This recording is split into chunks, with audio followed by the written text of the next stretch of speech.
Antes de começarmos, nós precisamos saber que nenhum avivamento virá sem que a igreja esteja ansiando por ele. Não basta você saber que avivamento é necessário. Não basta você saber que avivamento é importante. Sabe, irmãos, eu até entendo que ao passar dos anos nós tivemos muitos exageros em torno da palavra avivamento. Nós tivemos muitos falsos avivamentos. Nós já tivemos culto para anjo. Nós já tivemos cadeira reservada para anjo e igreja. Nós já vimos ser chamado de avivamento um monte de coisa que não é avivamento. Talvez isso trouxe a nós um certo bloqueio pela palavra avivamento. Mas avivamento é uma necessidade extrema e é questão de sobrevivência.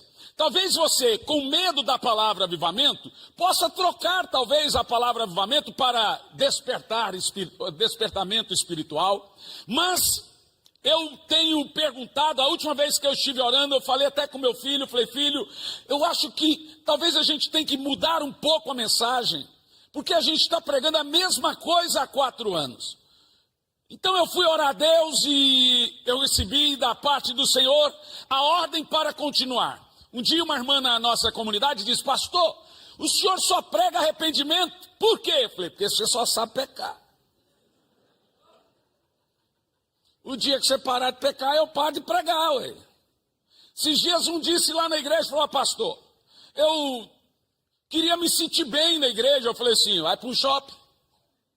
Ah, pastor, mas eu queria arrumar um lugar para eu me sentir bem. E dentro da igreja tem muito hipócrita. Eu falei, irmã, tem espaço para mais um. A verdade, irmãos, é que às vezes nós criamos birra das coisas que são necessárias, porque foram praticadas de uma maneira desordenada. Esses dias eu estava numa conferência lá no pastor Nelson Brado, nosso amigo lá em Ponta Grossa, e era uma cruzada evangelística, e no primeiro dia eu falei, eu vou orar por libertação. Caiu uns 450 endemoniados. Sem exagero, uns 450 endemoniados. Quando eu fui para casa, sabe, o culto foi transmitido numa live, estava escrito no comentário, um monte de gente assim, ó, filhote de Valdomiro, não, de Edir Macedo. Virei filhote de Macedo. No outro dia eu falei, hoje eu vou orar por cura. Fui orar por cura. Quando eu oro por cura, Jesus curou, voltei para casa, vou olhar a live, está assim, ó, filhote de Valdomiro.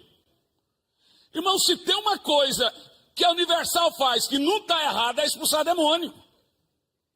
Se tem uma coisa que o Valdomiro faz que não está errado, é curar enfermo.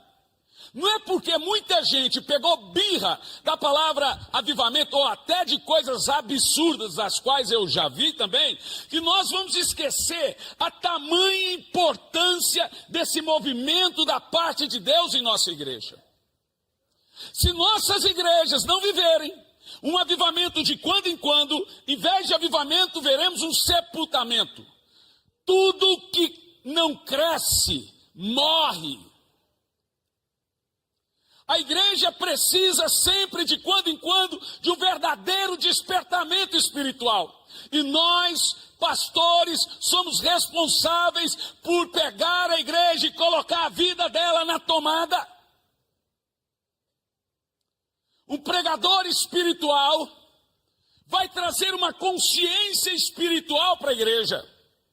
E um pregador carnal, ainda que ele pregue a palavra de Deus, seja ela qual for, ele não vai gerar uma vida espiritual nas pessoas. Porque uma mensagem gerada na mente só alcança a mente, e uma mensagem gerada no coração só alcança o coração. Eu costumo dizer que um pregador, ele só vai pregar 2 coisas: aquilo que ele procura ou aquilo que ele já encontrou. O resto é papel. Por isso que eu gostaria que você focasse um pouco, o tema é foco, no que eu vou dizer aqui sobre 4 fases de um verdadeiro, intenso, sobrenatural avivamento dentro do texto que nós lemos. Mas uma outra coisa importante também entendermos sobre a questão avivamento, e esse é o ponto que nós devemos focar de fato para aquilo que não é de fato um verdadeiro avivamento, que um verdadeiro avivamento ele vai nascer de 2 coisas: um movimento de oração pró-avivamento e arrependimento. Não existe avivamento sem arrependimento, Não existe avivamento sem oração, não existe avivamento sem corações voltando ao altar, ou seja, salvação de almas. A primeira fase de um verdadeiro avivamento, ainda no versículo 1, texto já lido, diz assim: eis que eu enviarei o meu mensageiro que preparará o caminho diante de mim. Antes de um avivamento, o Senhor irá levantar uma voz profética, como no exemplo de João Batista antes da vinda do Senhor Jesus. Em Mateus capítulo 3, versículo 3 diz: ele é aquele de quem o profeta Isaías falou ao dizer: voz do que clama no deserto, preparai o caminho do Senhor e endireitai as suas veredas. Observe esse texto. Em nenhum momento aqui a Bíblia está dizendo que João era a voz que clamava no deserto. João não era a voz que clamava no deserto. O texto afirma que João era a voz do que clamava no deserto, daquele que clamava no deserto.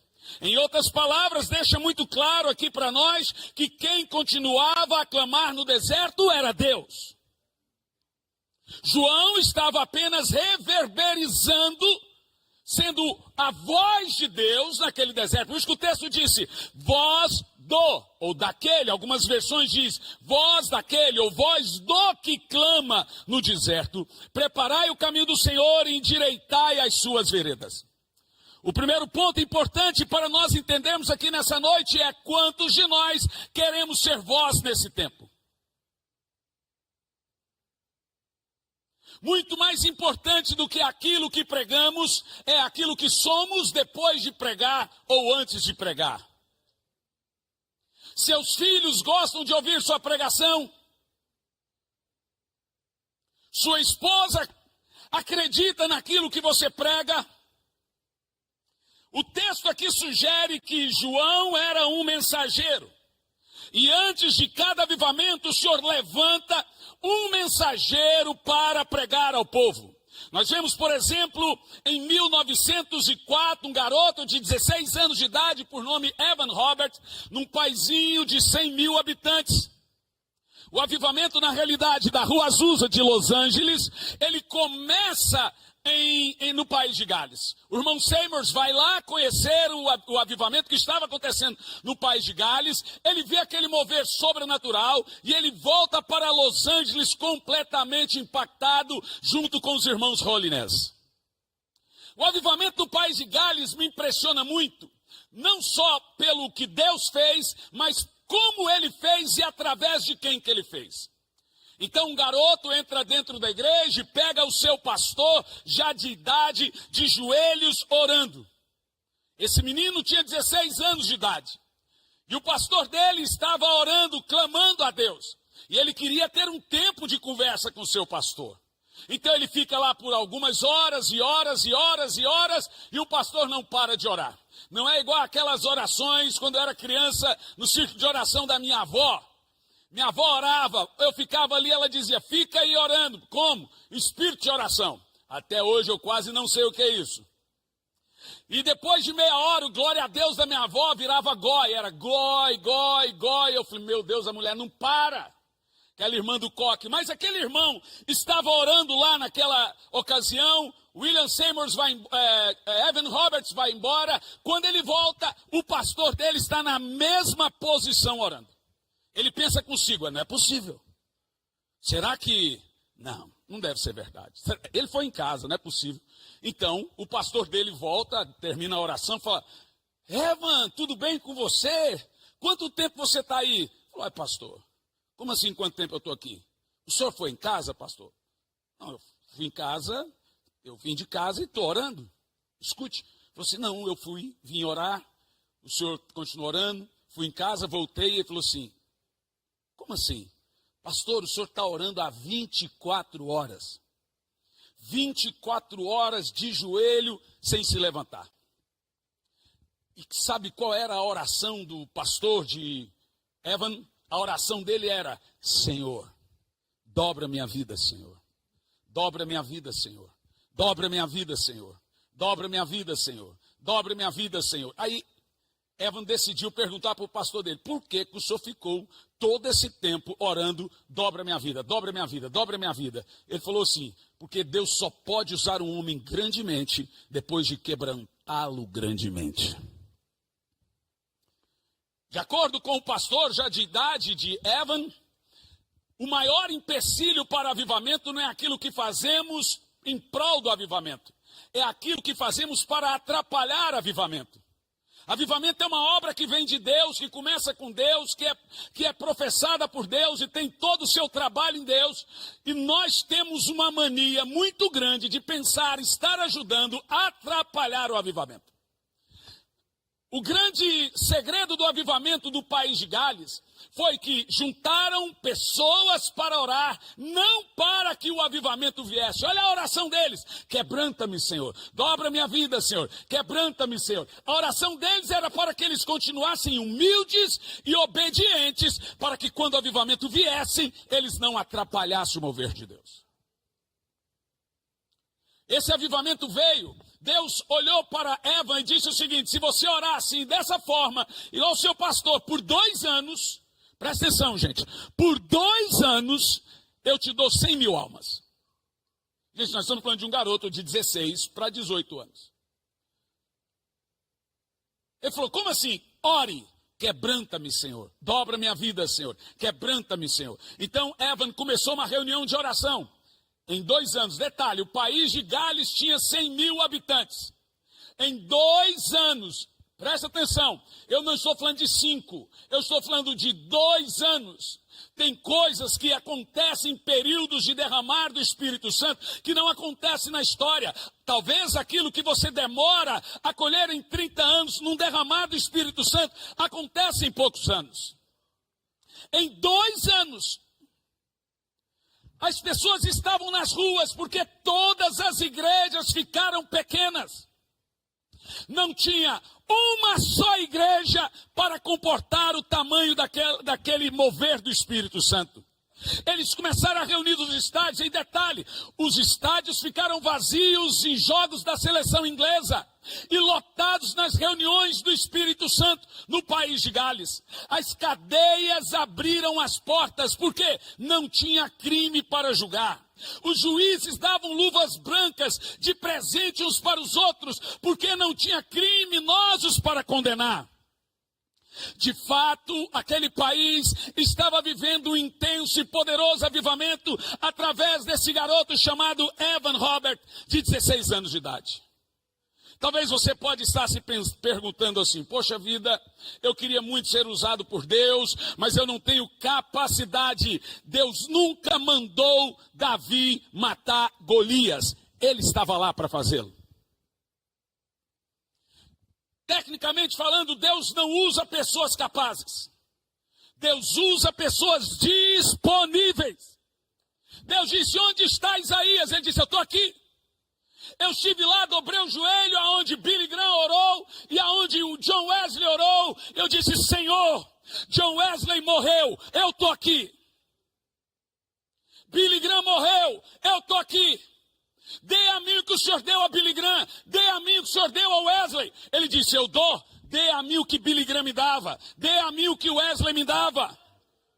Eu estou aqui nessa noite para ativar você uma coisa muito poderosa. Eu não perguntei se sua igreja tem 5 pessoas, sua igreja tem 10 pessoas. Se você está num bairro afastado, sabe, irmão, há algo de Deus para fazer de uma maneira sobrenatural. Há uma multidão que Deus escolheu para te entregar de uma maneira sobrenatural. Deus pode estar iniciando um processo de aceleramento, e esse processo que nós chamamos de avivamento.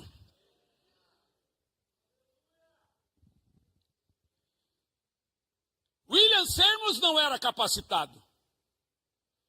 Ele era um analfabeto. Quando ele foi estudar, ele teve que estudar lá de fora da sala por causa do preconceito. Vocês têm que se lembrar que nasce o maior avivamento pentecostal do mundo dentro de uma igreja para negros em época de segregação racial. Quase ninguém ali sabia ler uma Bíblia. No dia que o avivamento desceu, a esposa do irmão Seymour sentou no piano, cantou em 7 idiomas diferentes e tocou sem saber tocar. Se você conseguir explicar o mover que está acontecendo na sua igreja, não foi Deus que deu. Não foi. Existem coisas que você vai dormir de um jeito e nascer de outro jeito. Existem coisas que irão te surpreender. E essas coisas que nós chamamos de avivamento. Eu já vi cada coisa sobrenatural, meu irmão. Eu já vi o Senhor ressuscitar mortos. Sabe, dentro da Rua Azusa tinha uma irmã da Igreja Batista Tradicional que veio da Coreia para estudar o avivamento da Rua Azusa. Igual os 2 pastores suecos. Olha como que Deus faz as coisas. Quando ela terminou ali a sua quinzena ali estudando e o diário ficou desse tamanho, ela decidiu que ela iria embora. De repente levantou um ex-escravo enorme e falou assim: volta para a Coreia, que eu quero te dar 1 milhão de almas para Jesus. Ela foi para a Coreia. Crendo naquela profecia, vamos ver agora se a palavra de Deus é verdadeira ou não é. Então ela vai pregando durante anos, não ganha nenhuma alma, e anos, e anos, e anos, e anos, e não ganha nenhuma alma. Ela já de bastante idade, prestes a morrer, ela vai questionar a Deus. Não ganhei nenhuma alma. Não consegui alcançar nenhuma alma. Resultado da história, através daquela irmã, ela ganha uma única alma e morre. E agora, como é que fica a profecia de 1 milhão de almas para Jesus? Ficaria muito triste se aquela única alma que ela ganhou para Jesus não fosse a alma que ganhou o pastor Cho. Isso está no livro 50 anos 50 anos do jubileu do pastor Cho.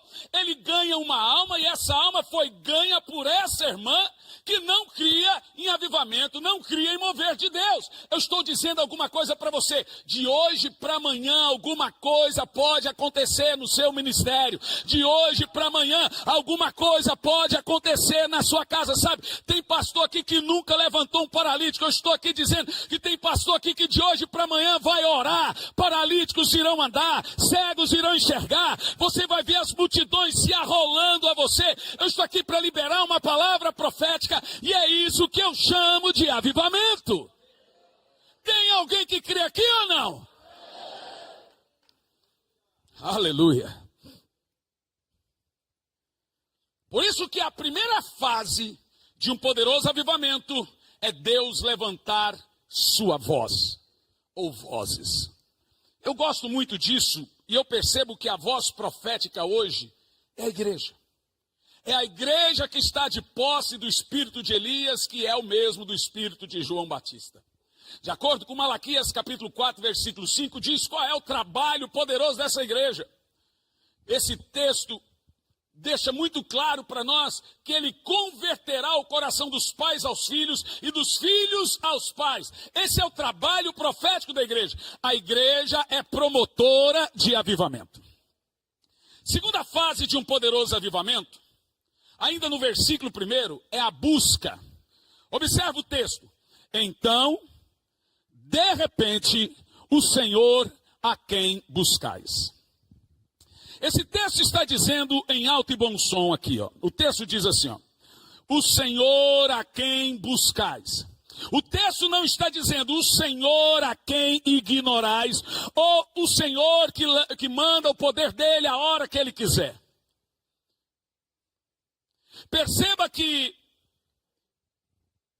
todo o povo de Israel estava preso numa escravidão por 400 anos. Você sabe que eu gosto muito de falar isso.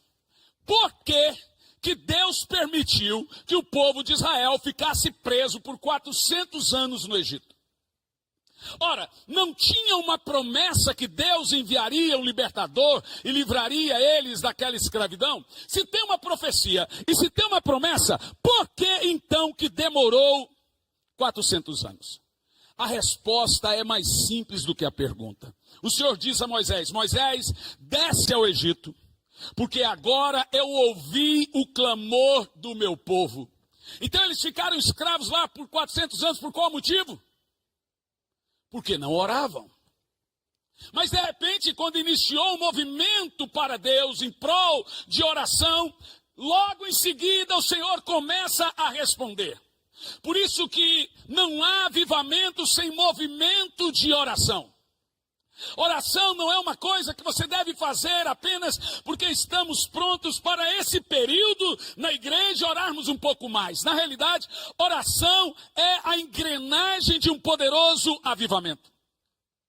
Então Deus chamou Ezequiel e disse: Ezequiel, procurei alguém que estivesse na brecha, orando pela nação, mas como a ninguém encontrei, a nação foi destruída. Por que a nação foi para a Babilônia? Porque não tinha gente orando. Jeremias olhou para o Senhor e disse: olha, eu não aguento mais ficar lamentando, estou sofrendo essa canga, esse buraco, e murmurava e reclamava. Deus falou: Jeremias, vamos andar comigo pelas ruas de Jerusalém. Se você encontrar um sequer orando, você não precisa lamentar mais. O apóstolo Paulo dá uma ordem claríssima para nós, servos do Senhor. Ele diz: ordeno que todos os homens orem. Ordeno que todos orem. Ordeno que todos orem. Eu não conheci um avivamento que nasceu da gracinha de Deus para alguém. Em 1822 tem o grande despertar dos Estados Unidos através de um jovem chamado Finney. Esse homem alcançou mais de 4 milhões de almas para Jesus. Qual era o segredo desse homem? Sua vida de oração. Finney orava. Depois vem Moody, ganha quase 4 milhões de almas para Jesus. Moody orava. Você tem, por exemplo, David Brenner, que ganha 50 mil índios em Massachusetts, canibais. Brenner orava. Eu acabei de citar para você Robert Murray McCheyne. McCheyne ganhou toda a Escócia para Jesus. Qual era o segredo de McCheyne? McCheyne orava. John Wesley morre com 80 e poucos anos de idade.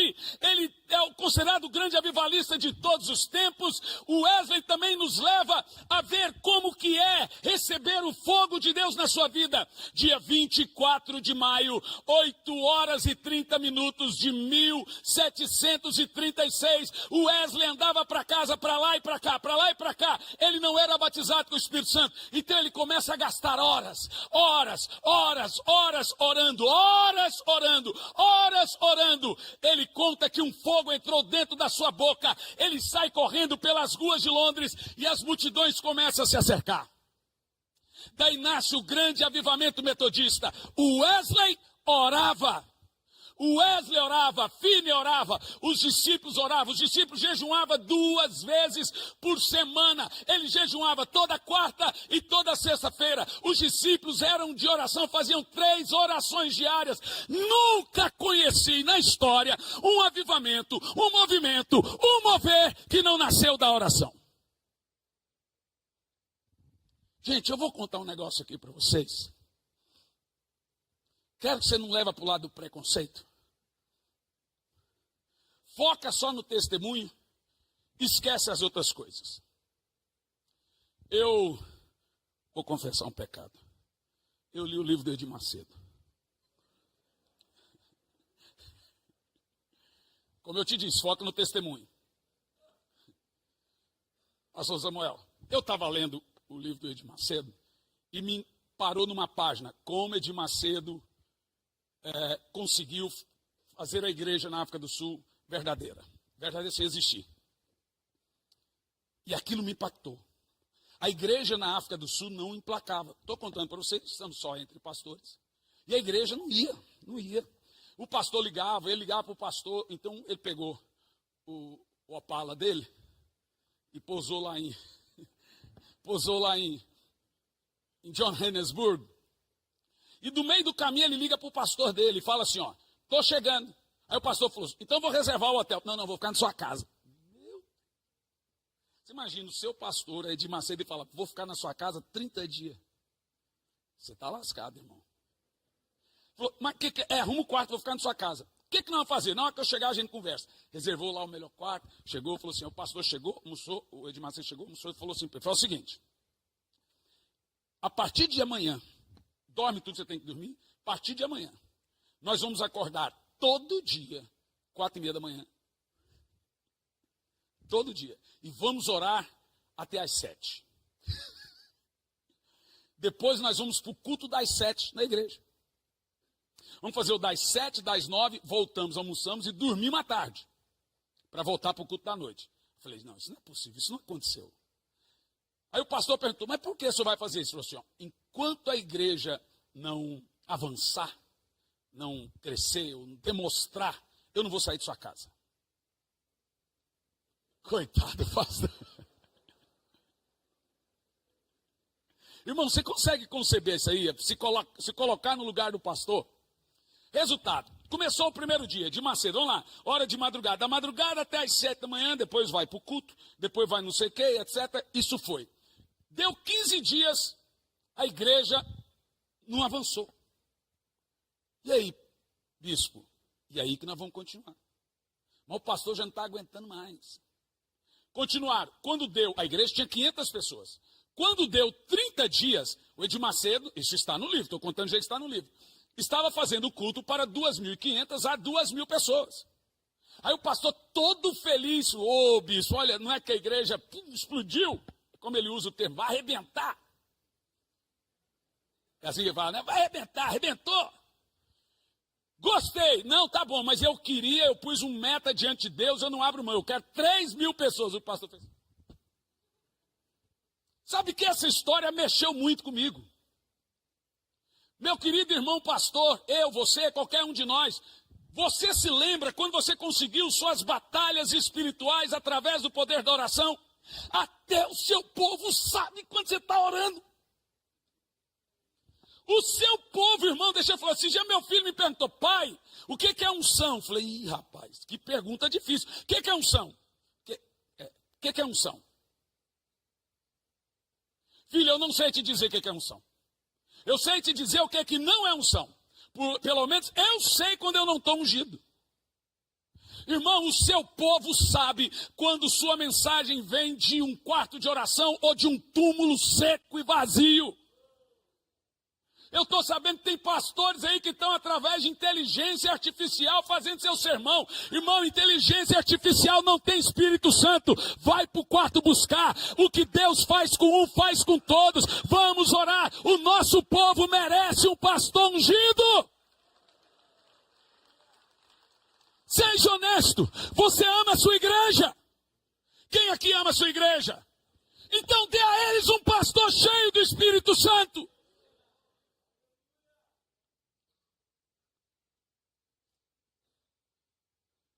Se você vai por águas rasas, você vai aonde você quer. Mas se você vai por águas profundas, é o rio que te leva. Sabe, irmão, eu vou te dizer uma coisa. Nós começamos na oração. E você sabe dessa verdade. Mas muitas vezes, oh meu Deus, estamos como Davi. Vai lá, faz essa guerra, agora eu já estou na fase de ficar mais de boa. Que perigo. Quando eu li aqui o texto aqui, de repente o Senhor a quem vós buscais. Saiba, meu irmão, que Deus não abre mão dessa pequena palavrinha aqui, ó. Buscai. Oh, meu Deus. Sabe, a oração é uma coisa muito poderosa. E na oração nós temos que aprender também a perder o vício de só falar. Não é sempre que você está conseguindo orar 30 minutos, 1 hora. Mas isso, não conseguir orar assim, deve ser talvez um acidente. A rotina deve ser inversa. A rotina deve ser conseguir orar. Hoje infelizmente, não. Mas você vai perceber, e olha, presta atenção no que eu vou te dizer. O judeu ora 3 vezes por dia. O muçulmano 5. O budista 10. O seixonoísta 18. Tirando o judeu, esse povo que eu acabei de falar aí, ó, veja, 5, 10, 3, 18. E o cristão? Tirando o judeu, esse povo aí tem deuses mortos, mas o trata como se estivesse vivo. E nós que temos um Deus vivo, mas tratamos como se estivesse morto. Ah, pastor, mas sabe, a minha vida é corrida, eu não consigo orar, e eu estou dirigindo, eu estou aproveitando e orando, eu não sei o que, irmãos. Essa geração dos iPads, essa geração dos streams, essa geração do smartphone, Smart TV, essa geração HBO, essa geração Prime Video, Netflix, Xbox, PlayStation, só vai provar uma coisa, que a falta de oração nunca foi por falta de tempo. Eu quero ver nós chegarmos diante de Deus. Pega Atos 6, versículo 4, quando os apóstolos perceberam que eles estavam muito atarefados com as coisas do Senhor. Nem estamos falando das coisas que não são do Senhor, das coisas do Senhor. Eles decidem preparar os diáconos para cuidar daquilo e diz: quanto a nós, nos dedicaremos à oração e ao ministério da palavra. Deixa eu me dedicar 2, 3 minutos sobre esse ponto aqui importante. Tem muita gente que diz assim: eu não oro porque eu não sou do ministério da oração. Você já ouviu isso? Ah, não, na minha igreja eu tenho quem ora, eu tenho intercessão. Então eu não oro porque eu tenho uma equipe de intercessão na igreja. Agora observa que o texto diz o seguinte, ó: ministério da palavra, ofício da oração. Sabe o que isso quer dizer? Nem todo mundo vai subir aqui e pregar. Nem todos vão conseguir pregar. A palavra não é um ministério de todos. A palavra é um ministério de poucos. A oração é um ofício de todos. Veja que o texto diz: ministério da palavra, ofício da oração. Pregar é maravilhoso, mas presta atenção da diferença entre palavra e oração, porque tem gente que pensa que a leitura da Bíblia também substitui a vida dele de oração, e a vida dele de oração substitui a leitura da Bíblia, e o jejum que substitui a oração, e a oração substitui o jejum. Qual é a diferença entre palavra e oração? Na realidade, um irmão me perguntou esses dias: qual é o mais importante? Eu disse: qual asa do avião é mais importante? Presta atenção. Palavra alcança o coração dos homens. Oração alcança o coração de Deus. A palavra atinge o temporal, a oração atinge a eternidade. A palavra foi feita para o homem, a oração foi feita para Deus. Gente, presta atenção. Deus não ouve pregação, gente. Tem pastor que jura que pensa que Deus olhou o sermão dele e falou: uau!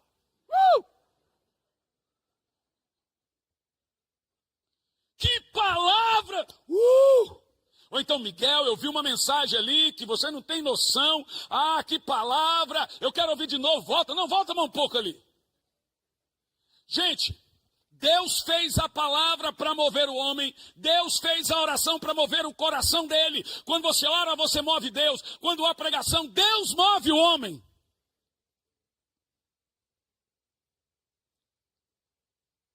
Deus não vai abrir mão da busca. Deus não vai abrir mão do humilhar-se. Deus não vai abrir mão do prostrar-se. Então presta atenção. Se você não gosta do que você está vivendo no ministério, muda a semente. Ela é culpada.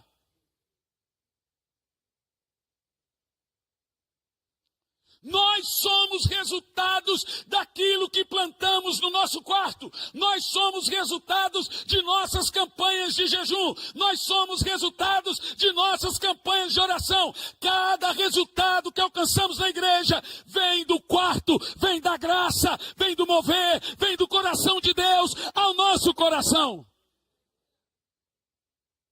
Presta atenção, pastor. Eu não tenho nada contra coach.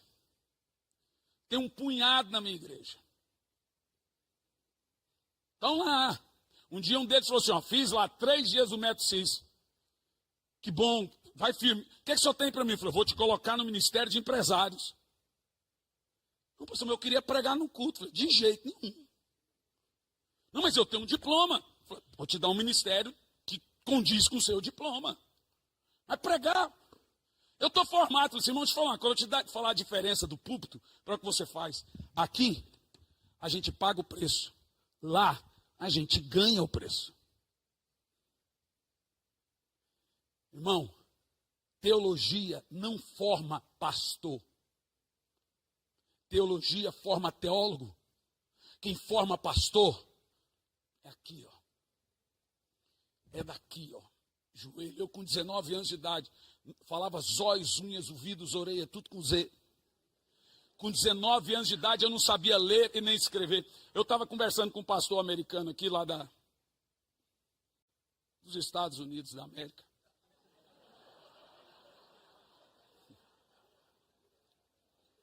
Aí o pastor me perguntou, você não fala inglês? Eu falei assim, irmão, para um goiano falar em português já é avanço. Eu lembro quando eu fui pedir uma oração para Morris Cirula, eu treinei o inglês por 3 semanas. Eu falei, ó, que eu parar na frente dele, eu falo assim, pray for me, please. Pray for me, please. Pray for...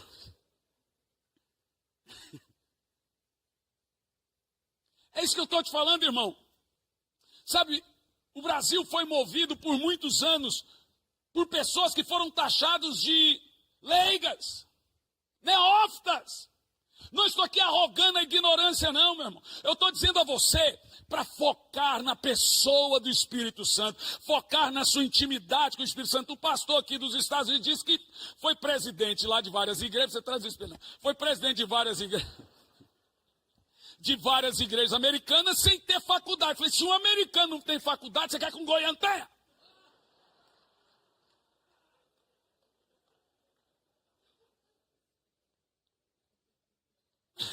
Quem me ensinou a falar direito foi minha esposa. Ó. Com 19 anos de idade, eu não sabia ler, escrever.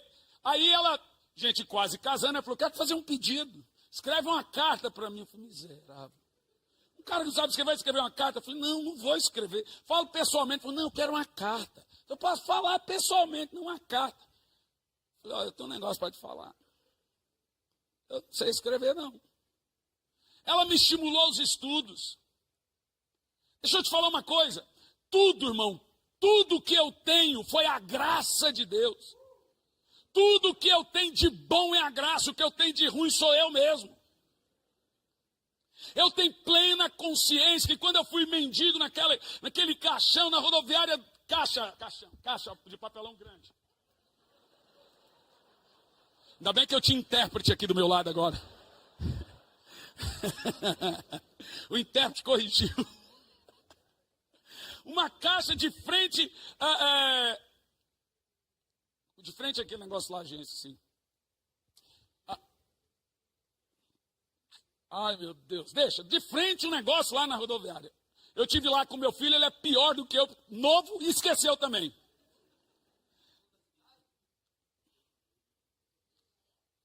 Não, caixa, que seja. Caixa econômica. O intérprete agora não ajudou. E eu me lembro, irmãos, de todas as vezes naquela caixa, nunca fui ex-nada na minha vida, nunca pus cigarro, bebida, nunca usei droga pesada, nunca torci pro Corinthians, Flamengo. Vou te falar um negócio. Não ia perdoar. Eu me lembro, irmão, todas as vezes, chegava 18 horas, eu entrava dentro daquela caixa, fechava, eu só me colocava debaixo de oração. Sempre me colocava para falar com Deus. Eu sou fruto de uma realidade espiritual. Eu quero que você entenda que não importa que você tem faculdade, ou seja o que for, você também é fruto de uma realidade espiritual. Eu vim aqui para dizer para você, pastor, você pode ter a maior igreja da sua cidade, você pode ganhar as almas que você quiser. A Bíblia diz, pede-me que eu te darei as nações. Quem disse que você não pode? Eu saí de um ônibus escondido da minha avó. Cheguei aqui com 16 anos. Fui morar numa casinha pequenininha. Fiquei internado por 45 dias. No hospital, com pneumonia e início de tuberculose. Foi lá que a minha esposa foi orar lá no hospital e viu um coitado lá morrendo. E olhou para mim, depois de várias vezes indo e voltando, e falou assim: se você sair dessa,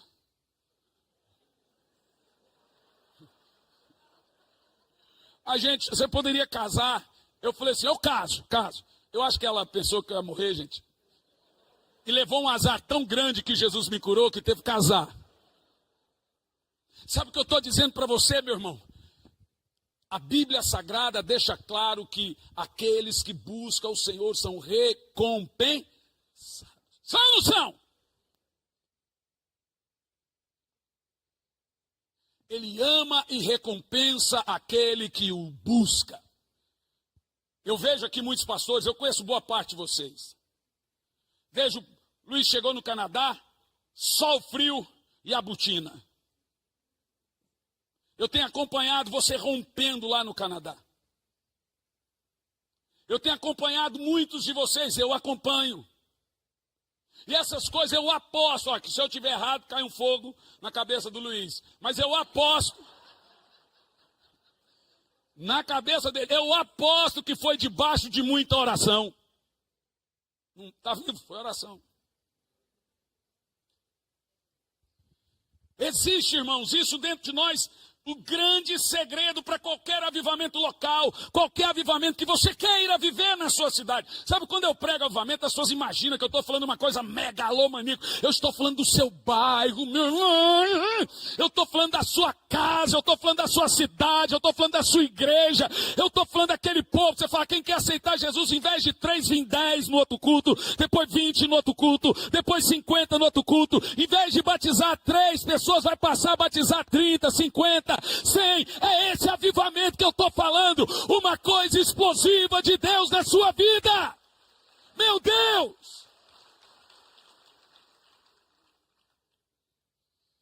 oh Jesus, eu não posso passar do horário hoje porque a coisa está feia para o meu lado. É isso aí. Em terceiro lugar, a visitação.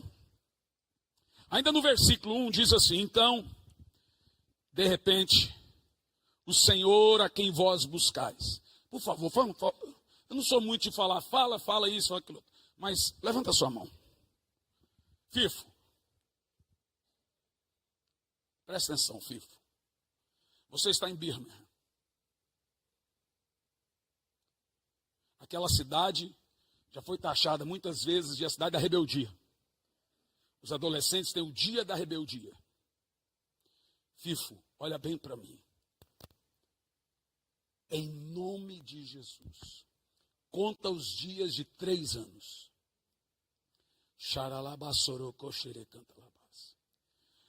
Em nome de Jesus, Deus vai multiplicar em 3 vezes a sua igreja do que você chegou, aonde chegou, como chegou. Agora você só precisa fazer uma coisa, Fifo, não estragar. O que Deus tem, eu vejo Birmingham incendiada com o poder do Espírito Santo. Oh, aleluia, aleluia, aleluia, aleluia, aleluia. Eu vejo um mover profético aqui agora. Deixa eu te contar um negócio. Eu estava num culto e um garotinho chegou e falou assim: pastor, caiu um negócio aqui no meu pescoço e está queimando. E eu faço assim, está queimando, queimando, queimando. Falei, é água? Não, não é água. E eu fiquei com aquilo na cabeça.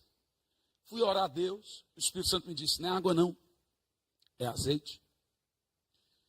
Para cada tempo, Deus tem um azeite para esse tempo. O que eu estou querendo dizer com isso? Deus sempre tem uma voz profética para cada geração. Um azeite quente vem sobre nós. Coisas novas. Oh, meu Deus. Essa parte aqui da visitação. Então, de repente, o Senhor a quem vós buscais, desejais, virá. A terceira fase de um poderoso avivamento é quando Deus visita. Meu irmão, deixa eu te falar uma coisa poderosa. Agora eu vou apontar para uma situação macro, um pouco diferente que a anterior. Eu não sou e não serei pregador pessimista. Aquele tipo de pregador que prega em cima da desgraça, do caos, do escândalo e etc. Eu já sou do otimista. Eu amo o que Deus faz e eu amo o que Deus tem para fazer. Se a sua cidade vai mal, a sua igreja está lá. Deixa eu contar um negócio. Eu faço parte de um grupo de vários pastores, evangelistas, profetas e tal. E eles se reúnem sempre para orar por avivamento. Dali uns 350. Do mundo todo. Tem das Filipinas, tem do Japão, tem da Europa, tem dos Estados Unidos, tem da América Latina, tem no Brasil. Eu estou lá, mas nunca falei nada. Então, só fico observando. Aquilo é liderado por Cindy Jacobs, Stacy Campbell, Maldonado e entre outros. Eu estou lá. Mas a última vez me deixou muito impactado. Eles decidiram se reunir para orar por avivamento. Olha para mim aqui, presta atenção. Eu só vou falar isso se você me prometer que você vai descuritibar agora. Me disseram que esse povo que está aqui é o mais vibrante do país. É verdade? Deixa eu te contar, quando eu falei isso lá no Espírito Santo, eu falei assim, me disseram que vocês são mais vibrantes que os cariocas. O povo subiu nas cadeiras. Olha o tamanho da rivalidade. É grande, né? Mas escuta, olha como esse povo identifica que Deus falou ou não. Eu achei interessante. Eles ficam orando. Daqui um pouco, se Deus fala com um deles, eles pegam um papel, caneta e escreve. Pastor Samuel, escreve. Eles devem fechar o papel. Se Deus falou com aquele irmão, um outro deve pegar um papel e escrever a mesma coisa que falou com o outro e dobrar o papel. Eles entendem que se Deus falou, deve ser confirmado pela boca de 2 ou 3. Olha, interessante. E aí está tudo certo. Então começamos a orar, ô Espírito Santo, e dá 1 hora nada, ô Senhor, 2 horas nada, 3 horas, 4 horas, nada de Deus falar, 5 horas, um levanta e toma um café, um outro hora com chá, um outro hora com café, nada de Deus falar. De repente, um levantou e pegou um papel e escreveu, dobrou o papel. Passado alguns minutos, um outro foi lá e começou a escrever e dobrou o papel. Veja, nenhum sabe o que o outro escreveu, gente. Você já imaginou se dá errado? Nenhum sabe. Daqui a um pouco havia centenas de pessoas que escreveram a mesma coisa no papel. Eu fui estudar, Jocum tem quase esse mesmo método de interpretação de profecia. Agora, depois de orar, vamos abrir os papéis para ver se Deus falou. Lembre-se, eles estavam orando por avivamento global, Frank. Você está há quantos anos no Canadá? Eu pensei que você tinha isso de idade. 35. Olhe, presta atenção nisso. Quando um vai abrir o papel, estava escrito, sabe? Todos começaram a abrir o papel. Você sabe o que estava escrito no papel? Senhoras e senhores, escuta. Nós estamos prestes, Eliane, a viver uma coisa que nunca vivemos no Brasil. O melhor lugar para você pastorear hoje. Vou te falar aí, ó. Os irmãos estão fora, saiba, estão aqui com o pé aqui, o pé lá. O melhor lugar que você poderia estar é aqui. Deus escolheu essa nação para incendiar algo poderoso. Quando abriram o papel estava escrito Brasil. Uau! Olhe bem, eu sentei com um pastor americano ainda esses dias. E ele está vindo de Maliguê para o Brasil. Eu já sentei com os 5. Falei, por que vocês estão vindo para o Brasil? Falou, porque tem um vento soprando aqui nessa nação. Já estão cantando nossas músicas, já estão levando nossos pregadores, já estão convidando isso, já estão vindo. Deixa eu te falar uma coisa, olhe bem para mim. Deus separou este tempo, Deus separou essa geração para uma visitação sobrenatural de Deus. Deus vai levar você a lugares sobrenaturais, lugares sobrenaturais. Brasil, agora chegou a sua vez. Eu pergunto, quem aqui sonhou com isso?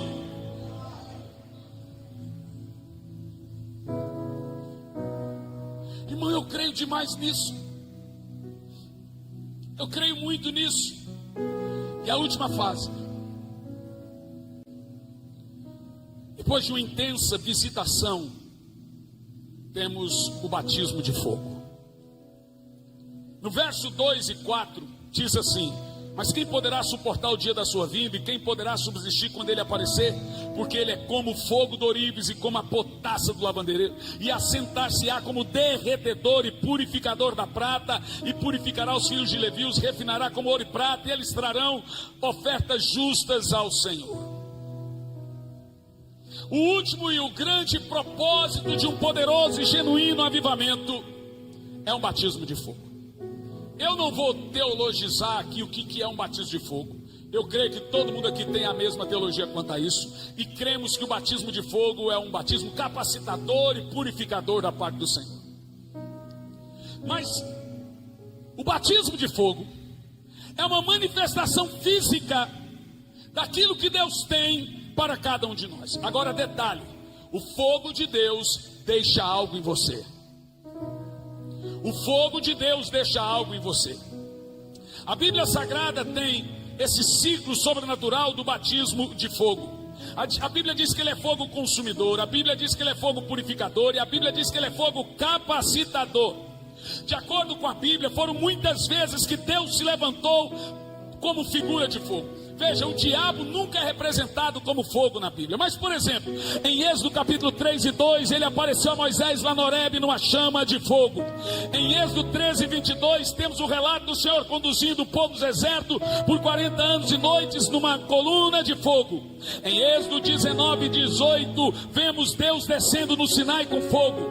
Em Êxodo 24 e 17, notamos que o aspecto do Senhor é como fogo. Em Deuteronômio 4 e 12, Deus falou com Moisés no meio do fogo. 1 Reis 18 e 38, o Senhor respondeu com fogo a oração de Elias. Levítico 6, 9, no altar do tabernáculo o fogo não apagava.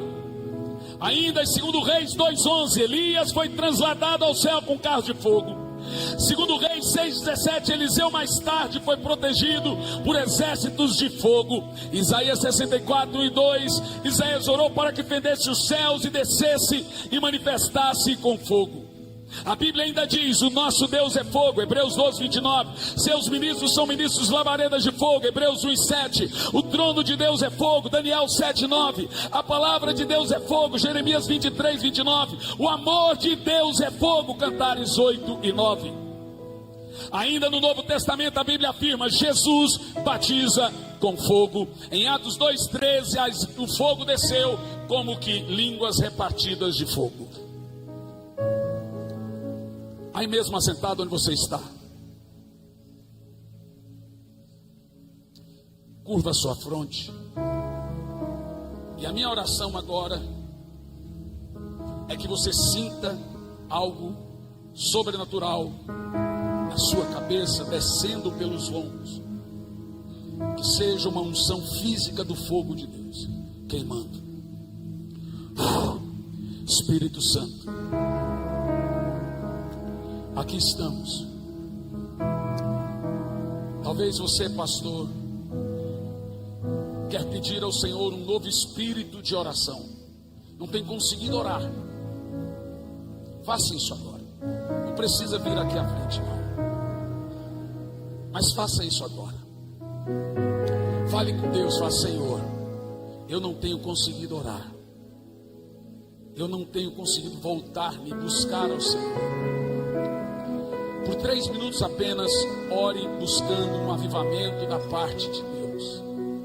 Um avivamento na sua igreja, um avivamento no seu povo, um avivamento na sua casa, na sua vida. Fala com o Espírito Santo agora. Nós te amamos, Espírito Santo. Incendeia nossos corações, queima nossos corações, brota em nós o desejo de te buscar e aviva a tua obra, Senhor. Aviva a tua igreja, Senhor. Aviva essa nação, Senhor. Nós oramos agora, nós te buscamos agora, clamamos pelo Senhor agora. Por 2 minutos agora, ore em línguas. Ore forte.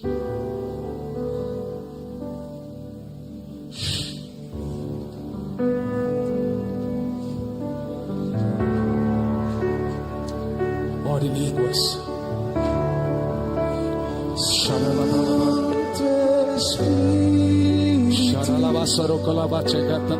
Ore alto em línguas.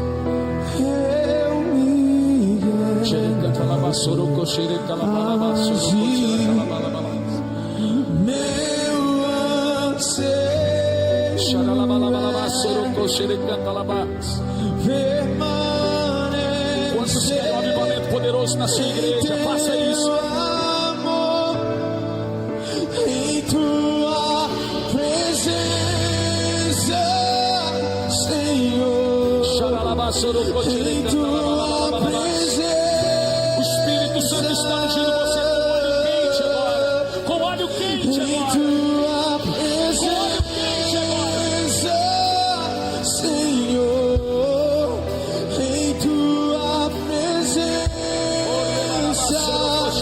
Santo Espírito Santo.